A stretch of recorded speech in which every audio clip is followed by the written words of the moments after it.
জনরোষে পড়তে শুরু করেছেন বৈষম্য বিরোধী আন্দোলনের নেতারা। বিভিন্ন জায়গায় বিভিন্নভাবে জনরোষে পড়ছেন। জনগণকে বিগত ১.৫ বছর ধরে যে তিক্ত অভিজ্ঞতা তারা দিয়েছেন, সেই অভিজ্ঞতার প্রতিদান এখন জনগণ দিতে শুরু করেছে। নানাভাবে বৈষম্য বিরোধী আন্দোলনের নেতারা আক্রান্ত হচ্ছেন কিংবা আক্রান্ত হওয়ার ভয় পাচ্ছেন। এরকম ঘটনা আমরা একেবারে তৃণমূল থেকে জাতীয় পর্যায়ে দেখছি। এটা জুলাই আন্দোলন এবং আন্দোলনকারী জুলাই যোদ্ধাদের জন্য অনেক বড় অসম্মানের একটা ঘটনা। তেমনই একটা ঘটনা সম্প্রতি ঘটেছে পঞ্চগড়ে। জনরোষে পড়েছেন এক জুলাই যোদ্ধা, জুলাই নেতা, এবং জনরোষে পড়ে আক্রান্ত হয়েছিলেন। পুলিশ তাকে সেখান থেকে কোনো মতে উদ্ধার করে সেফ জায়গায় নিয়ে গেছে। এই ঘটনা যদি বাংলাদেশে ঘটতে থাকে তাহলে এটা কিন্তু খুবই খারাপ একটা বার্তা বহন করছে। চলুন একটু জেনে দেখি পঞ্চগড়ে কি হলো, কি ঘটনা ঘটলো সেখানে, সেগুলোর মাধ্যমে আমরা কি ইঙ্গিত পাচ্ছি, জাতীয় পর্যায়ের নেতারাই বা কি বলছেন, সেগুলো আলোচনা করে বোঝার চেষ্টা করব গত ১.৫ বছরে বৈষম্য বিরোধী আন্দোলনের ব্যানারে কিংবা নামে সত্যিই কি এমন কিছু করা হয়েছে যার ফলে তারা এখন জনরোষে পড়ছেন। থাকবেন পলিটিক্স টিভির নিয়মিত আয়োজনে।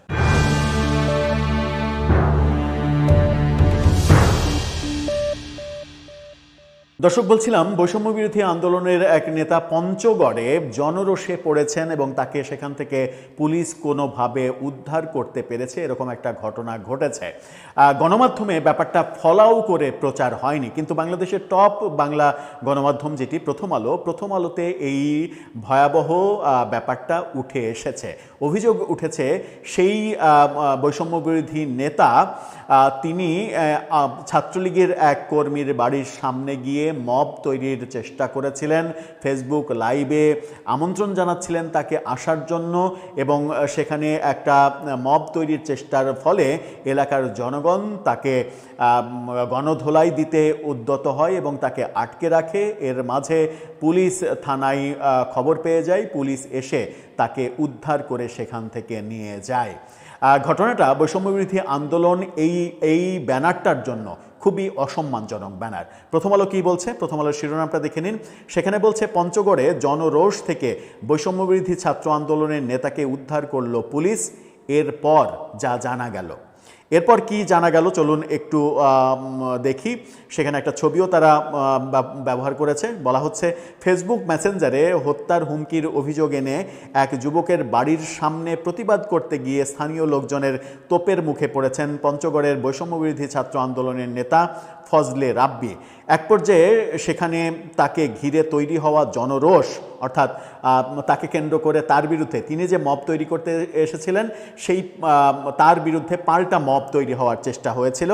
জনরোষ থেকে উদ্ধার করেছে পুলিশ। এই ঘটনার ভিডিও ফেসবুকে ছড়িয়ে পড়েছে। এই ঘটনায় দুই পক্ষ থেকে মামলার প্রস্তুতি চলছে বলেও পুলিশ জানিয়েছে।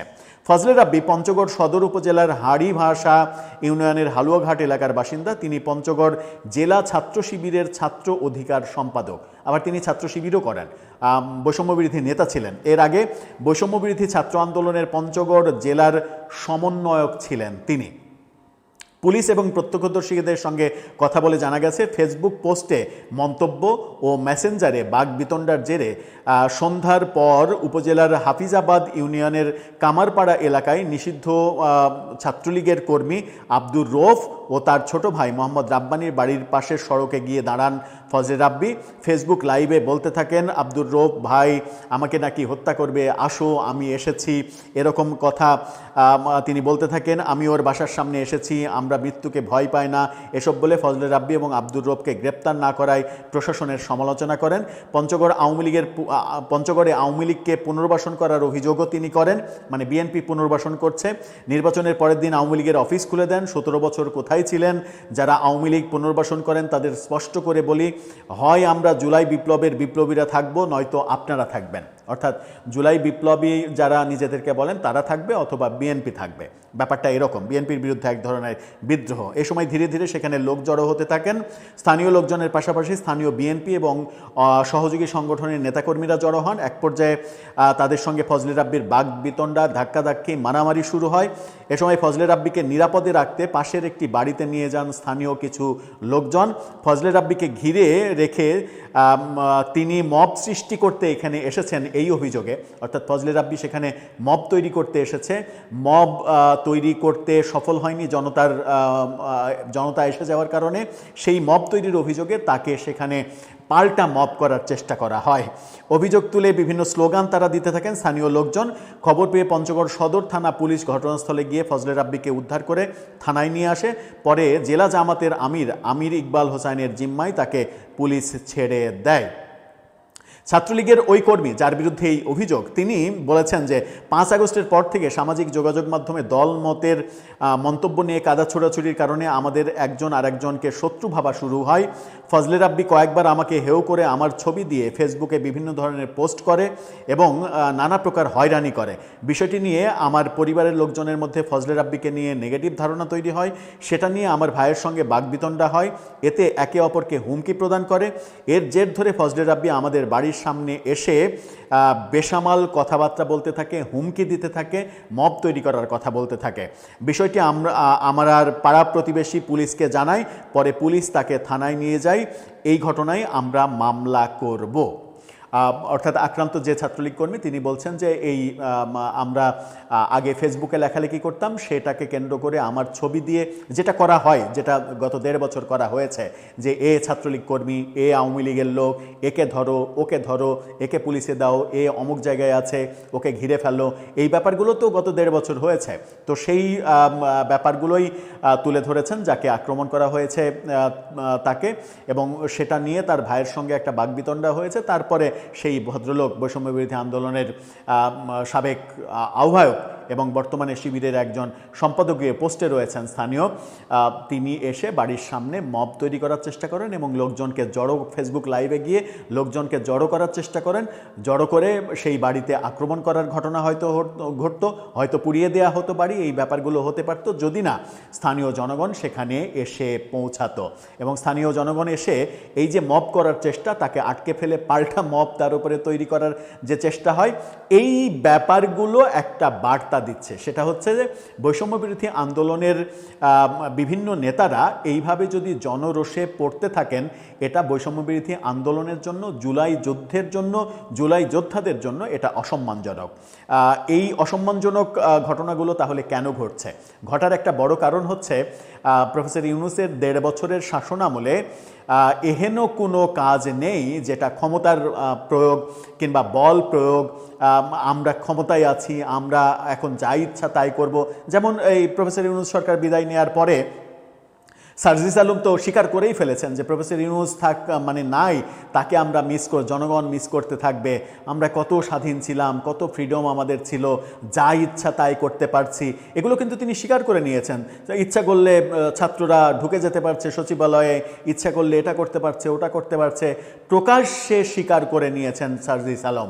এই ব্যাপারগুলোই বলে দেয় যে প্রফেসর ইউনূস সরকারের আমলে তারা যা ইচ্ছা তাই করেছে বলেই দেশের জনগণ অনেকটাই ক্ষিপ্ত তাদের ওপরে।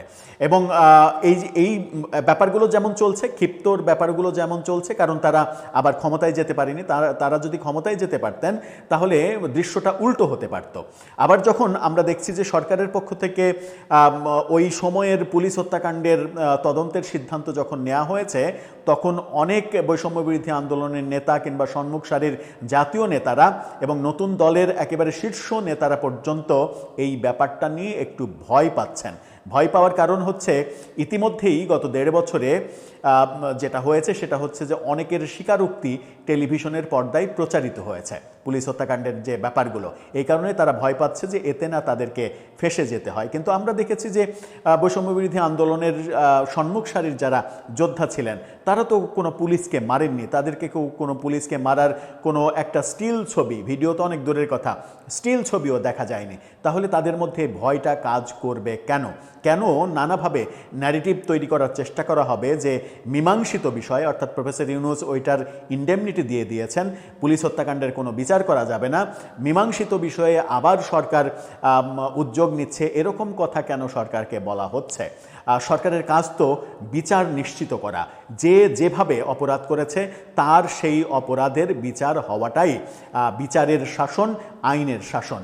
শেখ হাসিনা বিচার করলে যেমন বিচার হবে, তেমনি ওই সার্জিস আলম যদি মানে অপরাধ করে, শেখ হাসিনার অপরাধ, সার্জিস আলমের অপরাধ, সেই দুইজনের অপরাধের ক্ষেত্রে দুই ধরনের যদি দৃষ্টি আমরা দিই, যে শেখ হাসিনার একই কাজ শেখ হাসিনা করলে অপরাধ, ওই কাজটাই সার্জিস আলম করলে অপরাধ না, এই অ্যাটিটিউডটা বোধহয় আইনের শাসনের পরিপন্থী অ্যাটিটিউড।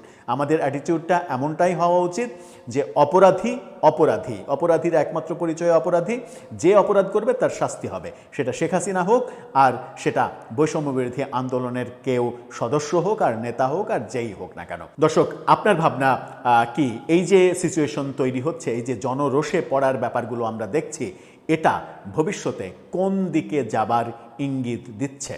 আপনার মতামত জানিয়ে লিখতে পারেন আমাদের কমেন্ট বক্সে।